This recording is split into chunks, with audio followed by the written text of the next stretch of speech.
Dans le cadre de la 7e édition d'Esprit Livre, une manifestation initiée par le département de la Moselle et destinée aux seniors, la médiathèque La Pléiade a accueilli mardi après-midi Damien Schuller pour un atelier savoir-faire culinaire autour des gâteaux à empreinte. Mais avant de mettre la main à la pâte, le public venu nombreux a pu découvrir ou redécouvrir des moments emblématiques qui ont marqué les générations, à savoir les traditions d'antan de Noël en Lorraine et dans les pays limitrophes. Noël, en fait, c'est 12 nuits consacrées qui démarrent le soir du 24 décembre, où je vous redis, la nuit est tombée, nous ne sommes plus le 24, nous sommes le 25. Le jour commence la nuit dans l'esprit de nos ancêtres, il y a encore 100 ans. C'était dans leur Ascension. Donc les 12 nuits consacrées de Noël, du 24 décembre jusqu'au 5 janvier, et là on a le 6, la fête des rois. Grâce au savoir de Damien Schuller, le public a pu découvrir les traditions d'autrefois, les différents saints des derniers mois de l'année, le déroulement de la veillée de Noël ou encore les coutumes des habitants pour connaître la météo de l'année à venir. Partout en Lorraine, à Romba c'est sûr et certain aussi, on posait 12 rondelles d'oignons sur le rebord de la fenêtre avec une pincée de sel. Chaque rondelle représentait la météo d'un des mois de l'année à venir.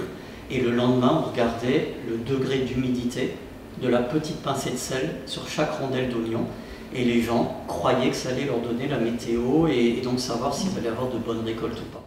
Après cette transmission sur les traditions ancestrales de Noël, les seniors ont pu participer à un atelier culinaire autour des gâteaux à empreinte et plus particulièrement du pain d'anis et des gaufrettes à la cannelle avec des symboles de prospérité.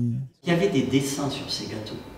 Ces motifs, c'était soit des scènes de vie quotidienne, soit des scènes de nature, soit des motifs de protection. Réunis autour d'une table, les seniors ont donc pu concevoir ensemble ces deux recettes de gâteaux de Noël. Les plus volontaires ont participé en étalant la pâte, en les façonnant et bien sûr en utilisant les moules pour créer l'empreinte. Un moment de partage et de convivialité que tout le monde a apprécié. Je suis contente d'être venue. J'ai appris des choses intéressantes et puis j'ai fait des gâteaux. Très bon. J'ai trouvé, moi, personnellement, bon. C'est très très bon. À refaire à la maison. J'essayerai de les refaire à la maison. J'aime bien le contact des personnes, tout ça, qu'on soit ensemble et qu'on puisse apprendre des choses. Une belle après-midi aux odeurs de Noël qui a permis aux seniors de s'ouvrir aux autres, de faire de belles rencontres, de se nourrir de nouveaux savoirs et surtout de repartir avec de beaux souvenirs et de nouvelles recettes de gâteaux de Noël à refaire pour les fêtes.